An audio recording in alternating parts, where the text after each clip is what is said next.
Petit Jornal. Inteligência e irreverência em doses diárias.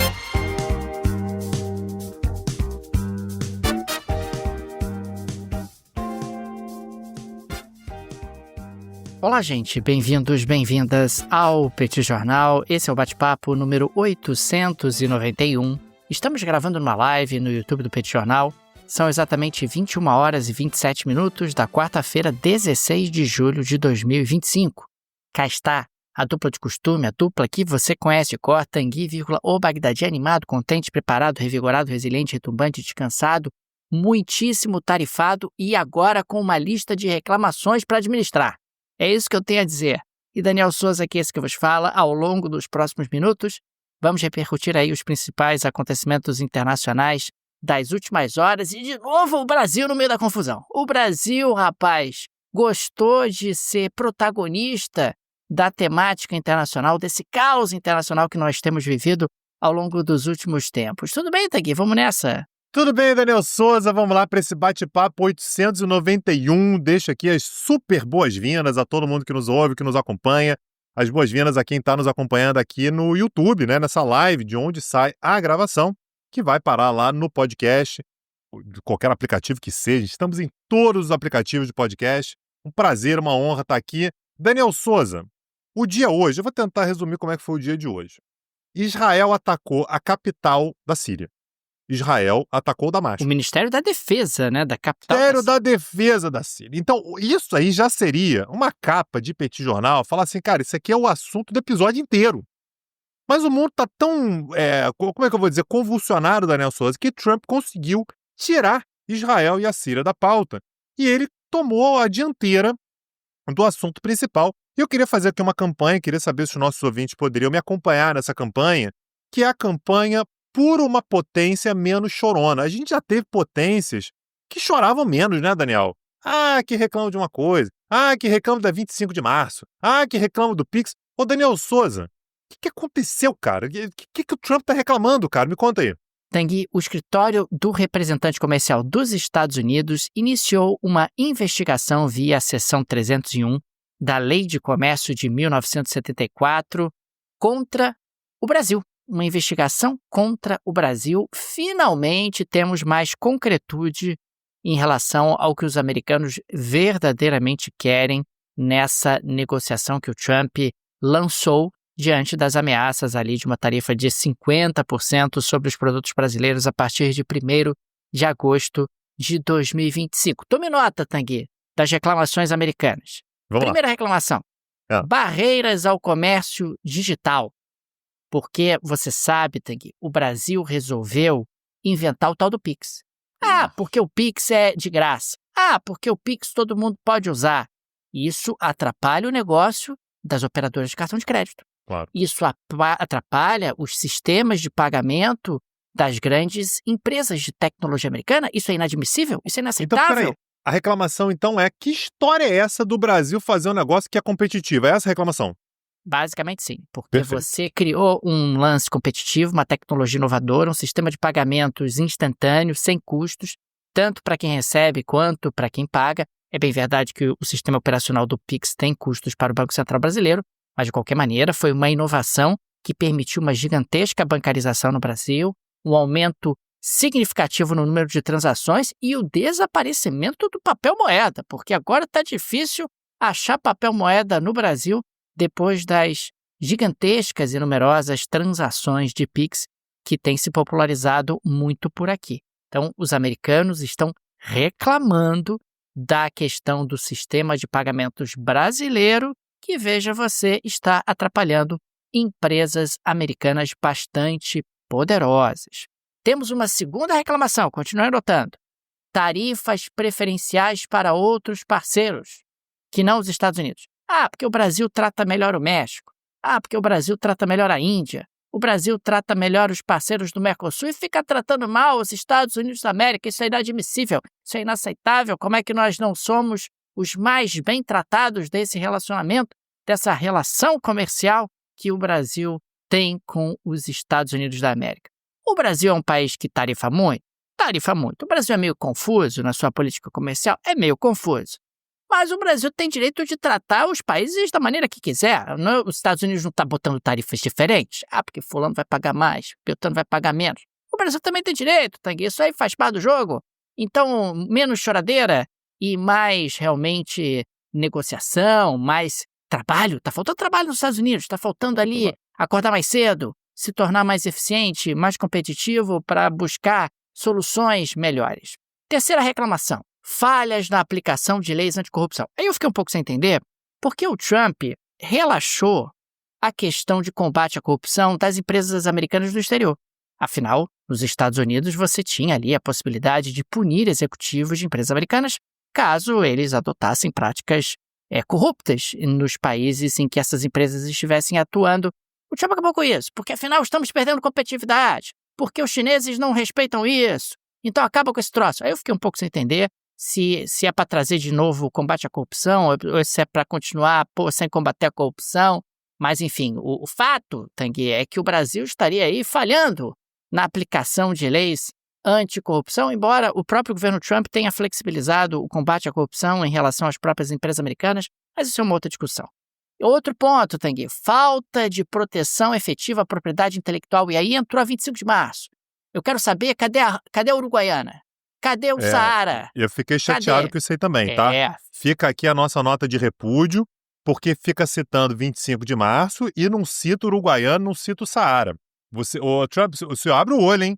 O senhor abre o seu olho, hein? Enfim, fica aqui o recado. A Uruguaiana merece respeito. É verdade. E nós temos ali uma reclamação de produtos piratas. Porque não tem produto pirata em Nova York. Né? Camelô em Nova York não vende bolsa pirata. Califórnia não tem. Na Califórnia não tem produto pirata. Trump, pelo amor de Deus. Agora, vai ser o bastião do respeito à propriedade intelectual. O United States of America é um grande protetor da propriedade intelectual, mesmo dentro do território americano. Ficou um pouco esquisito. Outro ponto, e esse ponto aqui a gente já tinha levantado essa bola há algum tempo, etanol, o governo americano reclamando aí da tarifação elevada do etanol americano, etanol de milho, etanol americano querendo entrar no mercado brasileiro e tendo dificuldade por conta da pesada tarifação. Os americanos são gigantescos produtores de etanol, gostariam de aumentar as suas vendas de etanol no mercado brasileiro. O Brasil consome muito etanol. Mas aqui no nosso país a gente tem o etanol de cana, fundamentalmente, e existe um lobby muito forte de proteção do etanol brasileiro. E esse é um ponto que é bastante sensível e nós já imaginávamos que isso poderia aparecer na discussão em algum momento. Agora nós temos mais um ponto, esse ponto é particularmente curioso, que é a reclamação do governo Trump em relação ao desmatamento ilegal. Então, você tem aí desmatamento ilegal no Brasil, tem fazendeiros produzindo carne em terras de grilagem, na prática, provenientes de grilagem. Isso aumenta a competitividade dos produtores brasileiros, isso prejudica os produtores americanos, porque o desmatamento é um absurdo, o desmatamento tem que ser combatido, o desmatamento tem que ser reduzido no Brasil. O Brasil não está seguindo o Acordo de Paris, Daniel. Cadê o Acordo de Paris agora? Os Estados Unidos saíram do Acordo de Paris? Saíram. Mas o Brasil tá. Os Estados Unidos não estão. Aí eu não me comprometi com nada. Eu posso fazer o que eu bem entender. Mas o Brasil está no Acordo de Paris e o Brasil tem que cumprir o Acordo de Paris. O recado é mais ou menos esse, né? Exatamente esse. Aliás, Tanguy, aparentemente temos aqui objetivos muito concretos por parte dos americanos de questões que eles gostariam de avançar caso realmente uma negociação com o Brasil pudesse ser estabelecida de forma produtiva. Aliás, alguns desses pontos a gente já tinha levantado, quer dizer, o incômodo dos americanos com as tarifas praticadas no Brasil contra os produtos americanos que entram por aqui, questões relacionadas ao etanol, questões relacionadas às empresas tecnológicas dos Estados Unidos, mais especificamente o sistema de pagamentos dessas empresas, que tem sido aí muito atrapalhado por conta do Pix, que acaba sendo um sistema super eficiente, um sistema que bancarizou bastante aqui o Brasil. Então, nós temos aqui alguns elementos que já dão sinais de que, olha, o que eu gostaria mesmo tá aqui na lista, tá? Tá aqui na lista esses elementos que são elementos que me incomodam. É claro que talvez a gente não consiga avançar neles todos, mas quem sabe um ou outro. Um sinal de boa vontade do Brasil em alguma dessas questões. Isso pode abrir espaço para algum tipo de conversa, pode abrir espaço para algum tipo de negociação. Não é a primeira vez, né, que o Trump eventualmente acusa determinados países de alguma situação e na hora da negociação os objetivos não são exatamente aqueles que estão sendo anunciados. Eu acho que um ótimo exemplo é o próprio México. Porque o México, o fentanil do México, quando ele está preocupado é com o déficit comercial que os Estados Unidos têm em relação ao seu vizinho na fronteira sul. Agora, Daniel, você leu a reclamação toda dos Estados Unidos, então. Sim. Ele falou pra caramba do Bolsonaro, né? Ele deve ter falado do Bolsonaro várias vezes, que, porra, o Bolsonaro, que tem que libertar o Bolsonaro, que o Bolsonaro não pode ser preso, que não pode julgar o Bolsonaro, porque o Bolsonaro, com certeza, foi o grande motivo, Daniel. É verdade? É isso? Você confirma? Aparentemente não. Aparentemente não é essa a principal preocupação do governo dos Estados Unidos. Existem outras preocupações aí que estão na frente para os americanos. Então você está me dizendo que ele não mencionou o Bolsonaro?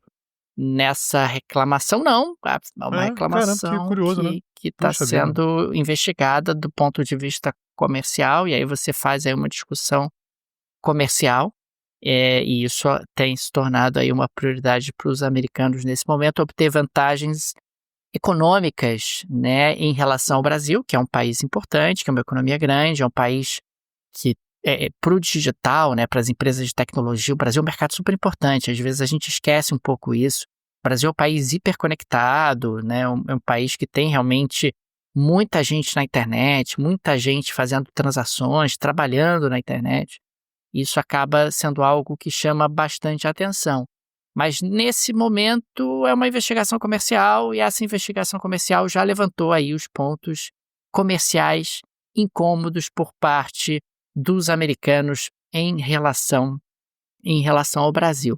Enfim, vamos acompanhar, mas nós já tivemos agora um pouco mais de concretude em relação ao que incomoda os americanos. Isso era algo que vinha sendo muito citado no debate público brasileiro nos últimos dias. Mas espera aí, né? As exigências estão envolvendo questões do STF, questões que o Poder Executivo não tem ingerência e tal. Mas agora a gente está falando de questões que o Poder Executivo tem algum tipo de ingerência, e aí nós temos aí um espaço maior para algum tipo de diálogo. Mas a questão do Pix me parece que é o ponto mais sensível, né? O Pix é algo que une o país. Acho que se você mexer no Pix, a chance de você ter uma rebelião no Brasil verdadeira é muito grande, a chance de desorganizar uma série de atividades econômicas é bastante relevante e acho que nesse ponto em particular é muito difícil que haja qualquer tipo de espaço para conversas entre Brasil e Estados Unidos. Agora, a gente vê como é que toda a questão tecnológica ela permeia, né, a maneira pela qual os Estados Unidos lidam com o Brasil, a questão das tarifas e tal, o que apenas denota o fato de que a gente está extremamente conectado. Aliás, o brasileiro é muito conectado e nada melhor, né, Daniel, do que você navegar na internet, do que você utilizar a internet com mais segurança, né? Você garantir a segurança dos seus dados, garantir que, por exemplo, as Big Techs elas não tenham acesso aos seus dados de maneira indiscriminada, e quem pode te ajudar com isso é a Super NordVPN. A NordVPN, que é a VPN que tanto eu como o Daniel usamos e que permite que a gente navegue na internet com a segurança dos nossos dados. Por meio da NordVPN, você consegue acessar a internet por mais de 5.000 servidores ao redor do mundo. Então você consegue, às vezes, sites que você não consegue acessar de fora daquele país. Você consegue acesso, por exemplo, a streaming, né, ao conteúdo de streaming de outros países, muitas vezes conseguindo assistir séries que não estão disponíveis no Brasil. Você consegue reservar hotéis e passagens aéreas com preços melhores, fazendo a comparação, uma triangulação, como é que vai ser melhor e tudo, além de você garantir uma série de proteções não apenas aos seus dados, mas também aos seus dispositivos. Tudo isso, Daniel, com preço especial se você utilizar o link que está na descrição desse episódio. Contratando a NordVPN por 2 anos, você ainda ganha 4 meses adicionais para além do que você vai pagar e 30 dias para você se arrepender. Se nos primeiros 30 dias você não curtir, não tem problema. A NordVPN te devolve 100% do seu dinheiro para garantir que você esteja satisfeito. NordVPN, link na descrição desse episódio. Imperdível, gente. Cliquem no link desse descritivo, conheçam a NordVPN, tenho certeza que vocês vão gostar demais. Teng e eu somos usuários da NordVPN, realmente facilita muito a sua navegação, você passa a ter acesso a outros conteúdos, a outras pesquisas que podem ser realizadas com o aplicativo, com o sistema da NordVPN, além do fato de você ter proteção para os seus dados. Isso é super importante, os seus dados ficam protegidos com a NordVPN e nós temos aí condições especialíssimas para os amigos e amigas do Petit Jornal. Link no descritivo, clica, vai lá, tenho certeza que você vai gostar demais. Daniel Souza, vamos para o segundo grande tema do dia, que é o que está acontecendo na Síria, né? A gente falou sobre isso no início do episódio. Hoje a gente teve simplesmente ataques aéreos israelenses ao núcleo do poder na Síria. Então foi atacado o Ministério da Defesa da Síria e nós tivemos ataques também que foram muito próximos ao Palácio Presidencial em Damasco, além de bombardeios a outros alvos na Síria, né, em particular nos subúrbios de Damasco. Para isso, Daniel, a gente vai ter que contextualizar um pouquinho o que vem acontecendo ao longo dos últimos 4 dias, e na verdade, se a gente for ampliar um pouquinho, né, desde o ano passado. No ano passado, Daniel, isso aconteceu em dezembro, nós tivemos a queda do extremamente longevo governo dos Assad, né? Então, o Hafez al-Assad assumiu o poder na Síria em 1971, o poder passou quando ele morreu, né? O poder passou para o filho dele, Bashar al-Assad, no ano 2000. E, finalmente, agora, em 2025, nós tivemos a queda do regime dos Assad. E quem assume o poder foi um grupo apoiado pela Turquia, né? Que foi o Hayat Tahrir al-Sham. Um grupo que a gente sempre menciona aqui.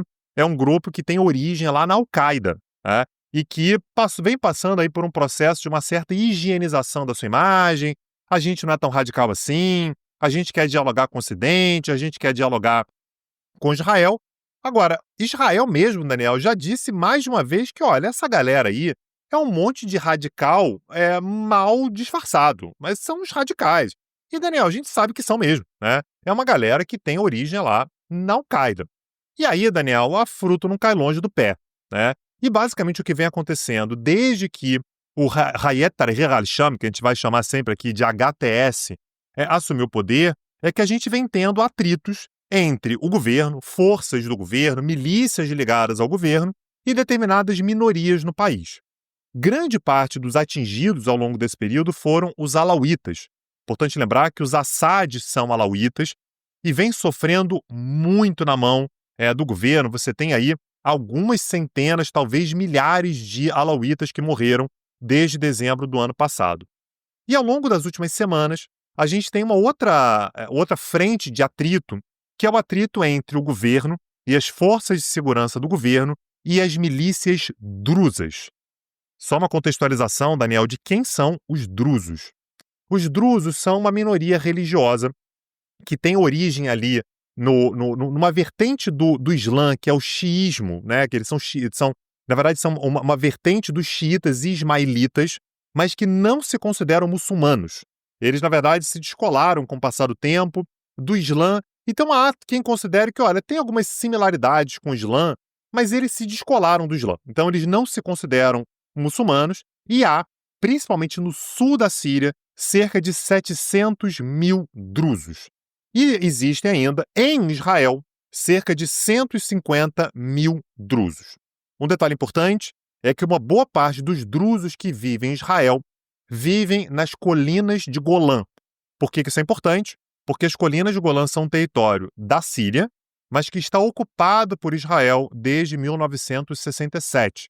Aliás, Israel já declarou, inclusive, que as colinas de Golã foram anexadas, o que é reconhecido por pouquíssimos países. Os Estados Unidos reconhecem e quase ninguém mais reconhece. Então, é importante para Israel ter os drusos do seu lado. Afinal de contas, os drusos ocupam uma região que é uma região de disputa e que, eventualmente, a Síria vai tentar retomar. Essa é uma região muito complicada ali da geopolítica local. Então, a postura que Israel vem tendo ao longo dos últimos tempos é de defesa dos drusos. Eu quero os drusos do meu lado, eu quero agradar os drusos. Os drusos são aliados, pelo menos potenciais aliados, de Israel. Desde 2011, Daniel, a gente vem tendo uma guerra civil na Síria, uma guerra civil que devastou o país, e que todas as minorias começaram a se armar. Meu amigo, eu preciso me proteger. Os drusos, inclusive. Então, ao longo desse tempo, os drusos começaram a criar milícias armadas para se proteger, principalmente no sul da Síria. E é aqui que a gente vem tendo, ao longo dos últimos dias, uma série de conflitos entre grupos ligados ao governo e milícias drusas, principalmente na região chamada de Sueida. Ao longo dos últimos 4 dias, Daniel, a gente teve muitos conflitos na região. A gente está falando aqui, esse número não é um número absolutamente confiável, é provável, até acho que esse número deve ser maior, mas vem sendo falado pelo Observatório Sírio de Direitos Humanos cerca de 300 mortos ao longo dos últimos 4 dias nesses confrontos entre as milícias drusas em Sueida, que estão ali se protegendo, garantindo ali sua proteção, não ficaram confortáveis, não ficaram tranquilos com a queda do governo do Assad, e os grupos ligados ao Hayat Tahrir al-Sham, que atualmente são o governo. Israel sai em proteção dos drusos e diz, olha, é melhor o governo sírio, as forças armadas sírias, recuarem. Se mexer com os drusos, vai mexer comigo. O que o governo sírio diz é, olha, eu não posso fazer nada, a gente tem aqui uma série de atritos, né, de rebeldes nessa parte sul da Síria. A preocupação síria é que a qualquer momento os drusos quisessem independência dessa região, e pior, uma independência que pudesse favorecer Israel.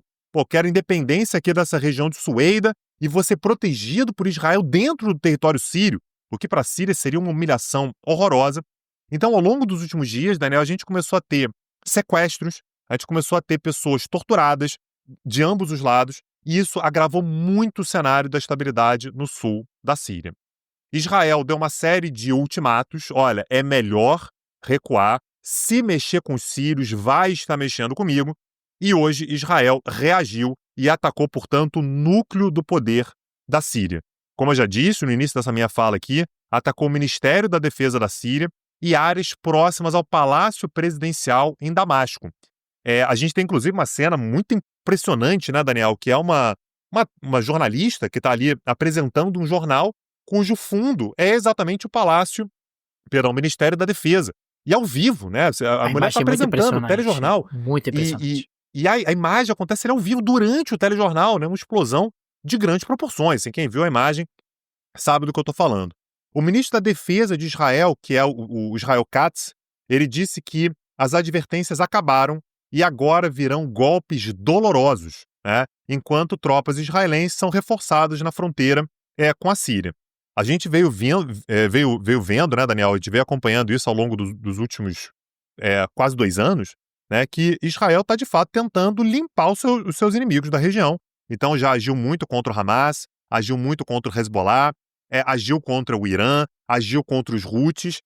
Ao longo dos últimos meses, houve uma certa dúvida, será que o governo sírio vai conseguir se aproximar de Israel, como é que vai ser e tal? E, aparentemente, Israel continuou bombardeando principalmente bases militares sírias e, aparentemente, Daniel, essa relação ela não tem futuro. Isso gerou, inclusive, uma série de preocupações que foram verbalizadas por outros países, inclusive pelos Estados Unidos. Quem se manifestou rapidamente hoje foi o Marco Rubio, o secretário de Estado americano, dizendo, primeira coisa, os Estados Unidos foram pegos de surpresa. A gente não sabia que um ataque como esse ia acontecer. Essa é a gente só não dá a devida importância para um ataque israelense à Síria porque a gente compara com o fato de que Israel recentemente atacou o Irã, que é um nível acima.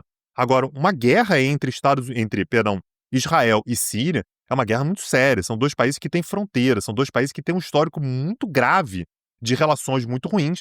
Então, os Estados Unidos disseram, olha, fui pego de surpresa, não imaginei que isso ia acontecer, e, segundo os Estados Unidos, estou tentando resolver, estou mediando. O próprio Marco Rubio disse que as partes chegaram num ponto comum aí para diminuir o nível de tensão. Uma coisa que me parece que é um subtexto importante aqui é que, ao longo dos últimos meses, os Estados Unidos, em particular Donald Trump, vem tentando reabilitar a Síria no sistema internacional. Você lembra, Daniel, que a gente falou sobre isso aqui longamente? Donald Trump esteve na Arábia Saudita e na Arábia Saudita deu um abraço no presidente da Síria. O presidente interino, que é o Ahmed al-Sharaa, que é um cara do Hayat Tahrir al-Sham. O Trump colocou isso como agenda pessoal sua. A Síria, que não tem mais o Assad no poder, será reabilitada. A gente vai dar um jeito da Síria ser aceita. A Síria vai ter boas relações com a Arábia Saudita. Quero que a Síria, inclusive, tenha boas relações com Israel, o que aparentemente foi por água abaixo.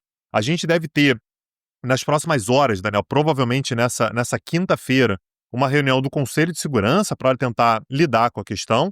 A gente tem que saber se os ataques vão continuar. Segundo o Marco Rubio, mais uma vez, olha, a gente conseguiu aqui um meio termo, a gente conseguiu uma estabilidade temporária, mas há aí um pedido de limitação das tensões nessa região do sul da Síria, na região de Sueida, que fica próxima à fronteira com Israel. Então, isso aqui é muito sério, né? A maneira pela qual a coisa veio se desenrolando é, de fato, muito grave. Ao longo dos próximos dias, certamente, a gente vai poder acompanhar melhor o nível de tensão entre dois países que são inimigos históricos, são inimigos desde a década de 1940, desde a criação do Estado de Israel, e a coisa ela pode, de fato, sair do controle no momento em que um ataque como esse acontece, Daniel.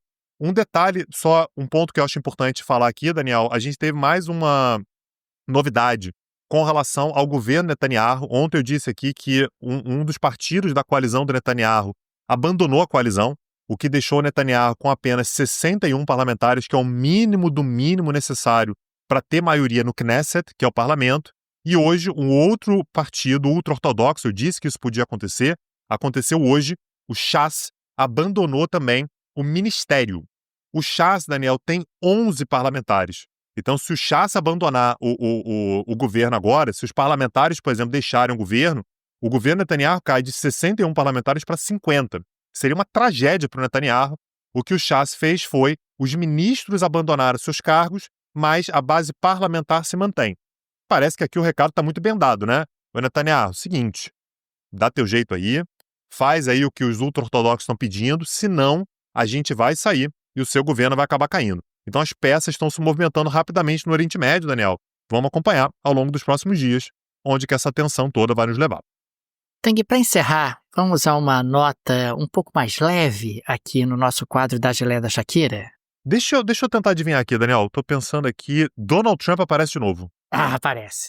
Você Tá sabe, vendo? Tang, Adivinhei. que no dia de hoje, Donald Trump, entre uma reclamação e outra do PIX, etc., ele criticou muito Jerome Powell, né, que é o presidente do Fed, que o juro tinha que cair, etc., mas que o Powell não ia ser demitido agora, mas a não ser que aparecesse alguma coisa de fraude. O Trump sempre dá umas declarações confusas, né? Ele não pode demitir o Powell tem mandato e tal, mas vai que aparece uma fraude, e aí o pessoal fica meio nervoso, não fica sem entender o que ele está querendo dizer. Será que ele está querendo dizer que teve e ele não está querendo revelar ainda? Ou que ele vai interferir no Fed, no Banco Central dos Estados Unidos, enfim.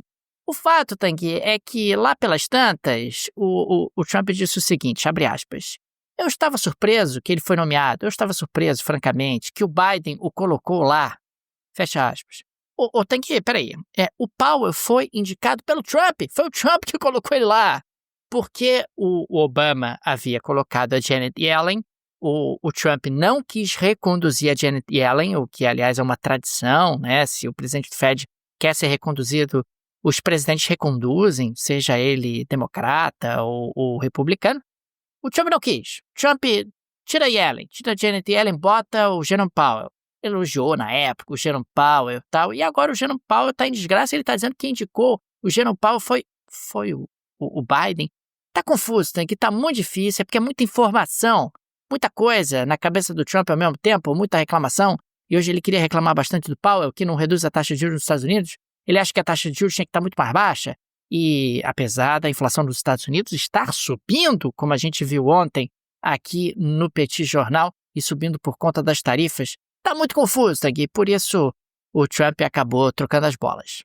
E aliás, o Trump, enquanto o Biden era presidente, ele fez da vida do Biden um inferno, né? Que ele dava apelido. O Trump, ele tem um estilo bem bully, né? Bem o grandão da escola, que bota apelido nos outros e tal.